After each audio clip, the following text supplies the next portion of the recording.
आप लोग सब जानते हैं मेरा पासपोर्ट एक्सपायर हुआ था और मैंने रीअप्लाई करने के लिए जून लास्ट ईयर में दिया था, एप्लीकेशन दी थी। एंड कल जैसा कि आप सब जानते हैं मेरी कोर्ट डेट थी। एंड मैं कुछ फैक्ट्स पहले आप लोगों के सामने रखना चाहती हूँ। जो कश्मीर के रीजनल पासपोर्ट ऑफिसर हैं उनका नाम देविंदर है। उनने कल ऑनरेबल जुडिशरी को मिसलीड किया और साथ में सीआईडी ने भी मिसलीड किया है। जैसा कि आप जानते हैं मुझे ये पासपोर्ट इश्यू किया गया है और ये 2 साल का पासपोर्ट है। This is the 2 year passport और इस पासपोर्ट में बड़ा क्लियरली लिखा है कि it's valid for UAE only.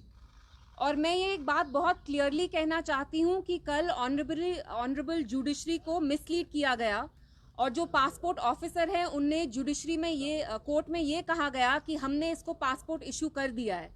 और इसमें जो हमारे ऑनरेबल डेप्यूटी सोलिसिटर जनरल है उनका नाम शम्सी साहब है। उनने भी जो मेरे जज जो मेरा कोर्ट केस सुन रहे थे, लेडी हैं वो, उनको ये कहा कि आप ये पिटिशन डिसमिस कर दीजिए क्योंकि हमने इल्तिजा को पासपोर्ट इशू कर दिया है। तो ये कौन सा पासपोर्ट है आप मुझे खुद बताइए। मैं इंडियन एक सिटीजन हूँ, बाद में आप कॉपी ले लीजिएगा।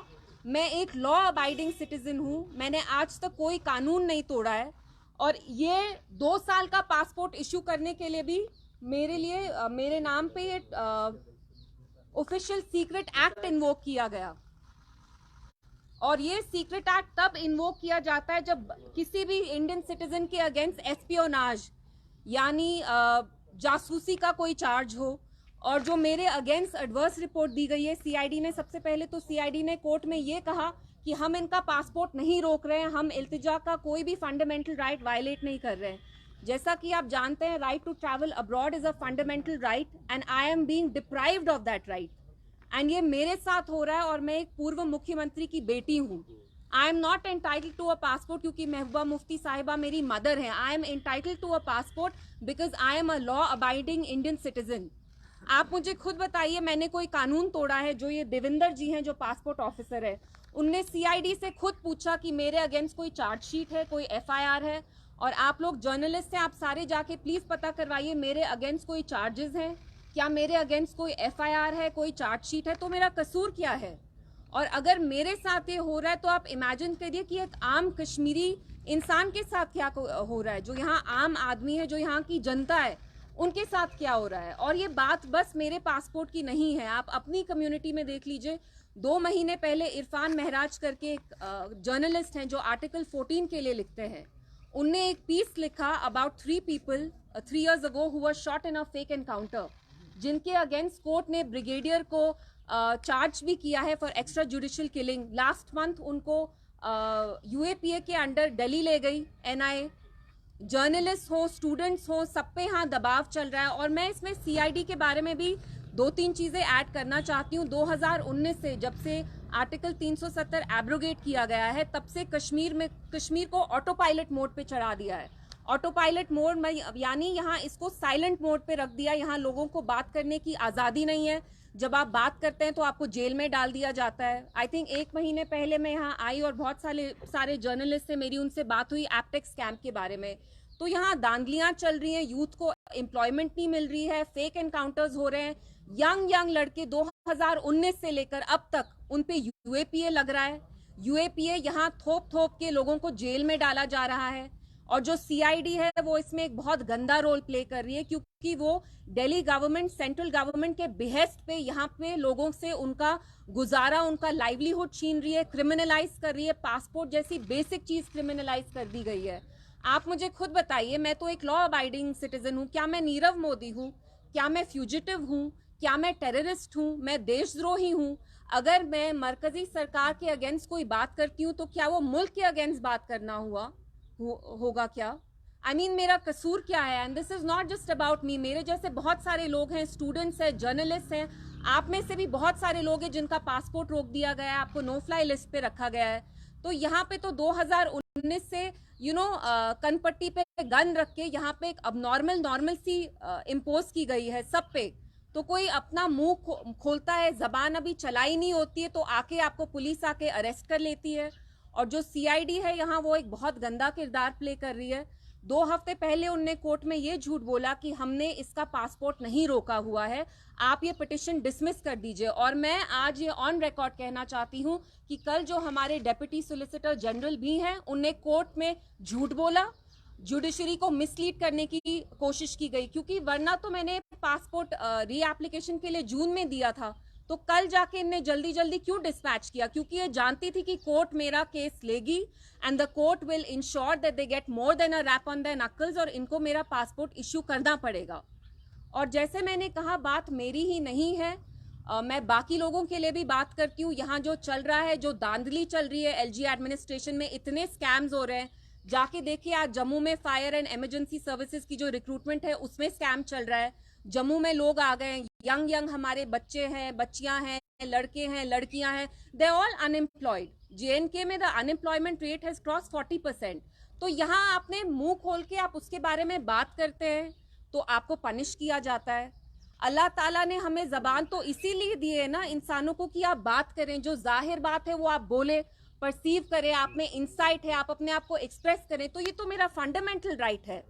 पासपोर्ट ही मेरा फंडामेंटल राइट नहीं है? बात करना, अपना ओपिनियन एक्सप्रेस करना as an Indian citizen, these are my fundamental rights.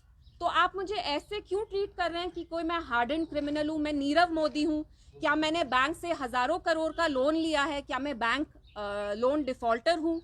क्या मैं कोई कॉनमैन हूं? मैं किरण पटेल हूं? जो कॉनमैन आते हैं किरण पटेल जैसे जी, उनको तो सीआईडी लाल बत्ती के साथ पूरा बंदोबस्त सिक्योरिटी का करके आप उनको अच्छे से लाल टोपी वाली सलाम करते हैं। तो मेरी क्या गलती है, आप मुझे बताइए? और कश्मीरियों का क्या कसूर है? यहाँ पे तो हमने बात हम ये कहते हैं कि यहाँ गलत क्या चल रहा है, उसमें भी आपको प्रॉब्लम है।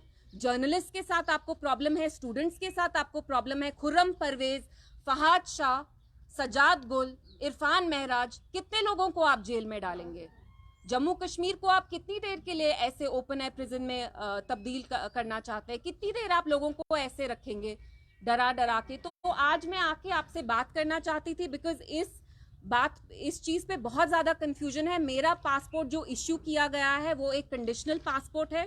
ये फ्यूजिटिव्स को भी कोई कंडीशनल पासपोर्ट नहीं मिलता है। और जो ये पासपोर्ट ऑफिसर हैं दविंदर जी, वो पासपोर्ट एक्ट को फ्लाउट कर रहे हैं। जो उनकी ड्यूटी है वो उनको वायलेट कर रहे हैं। क्योंकि अगर आप किसी को कंडीशनल पासपोर्ट देते हैं, अगर आप मुझे ये 2 साल का पासपोर्ट दे रहे हैं जिसमें मैं बस यूएई जा सकती हूँ, तो you have to tell me, legally you have to let me know, you are answerable to me, कि आप मुझे कंडीशनल पासपोर्ट क्यों दे रहे हैं? क्या मैं नीरव मोदी हूँ?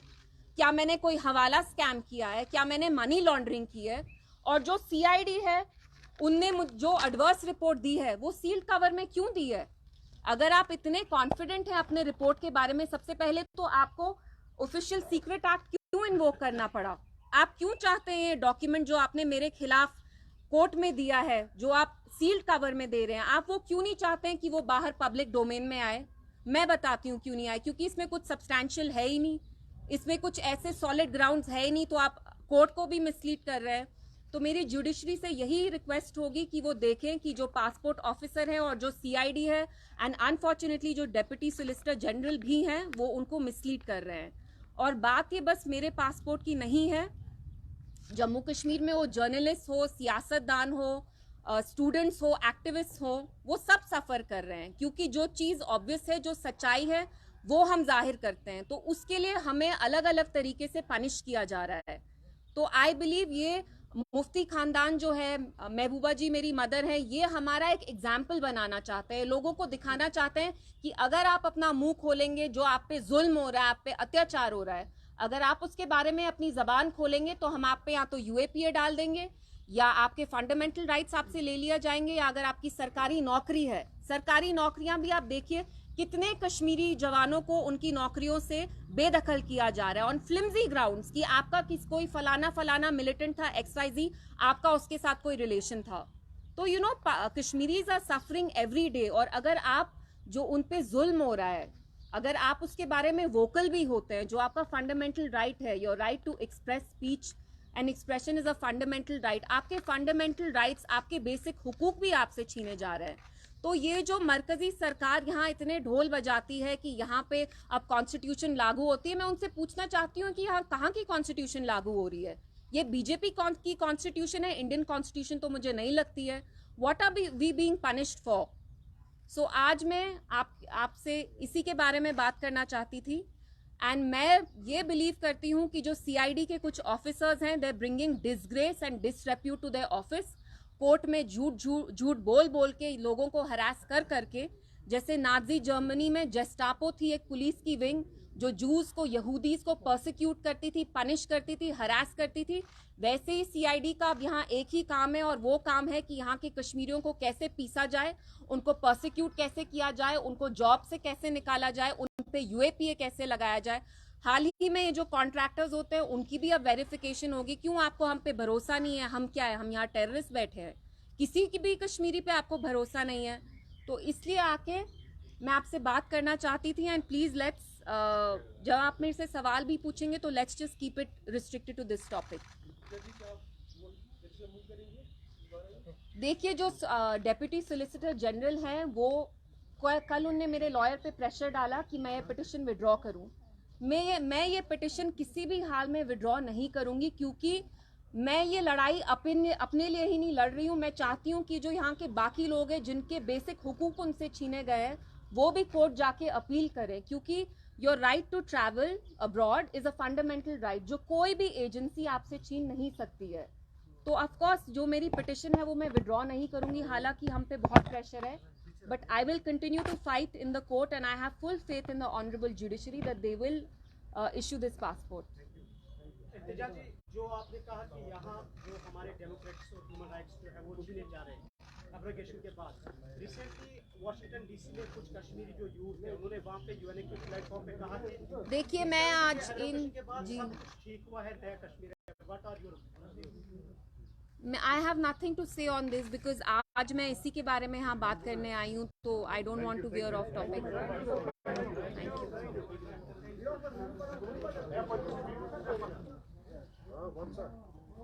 आप लोग पासपोर्ट की अगर ये कॉपी लेना चाहते हैं तो आप ले सकते हैं। पासपोर्ट लेके यहाँ से दिखाइए। नहीं, पासपोर्ट लेके क्या फोटो दूंगी? आप ले लीजिए ना खुद, वो अजीब सा लगेगा। नहीं नहीं, दैट लुक्स बैड। पासपोर्ट खोल के दे दीजिए।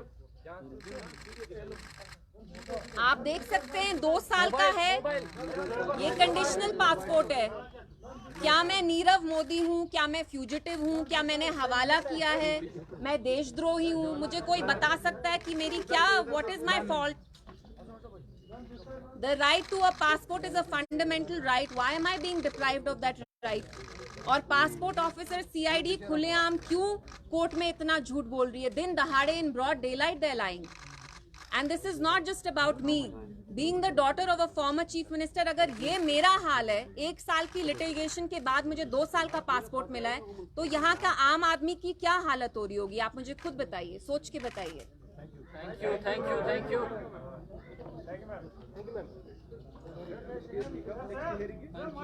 वो तो अब फ्रेश पिटिशन देनी पड़ेगी ना।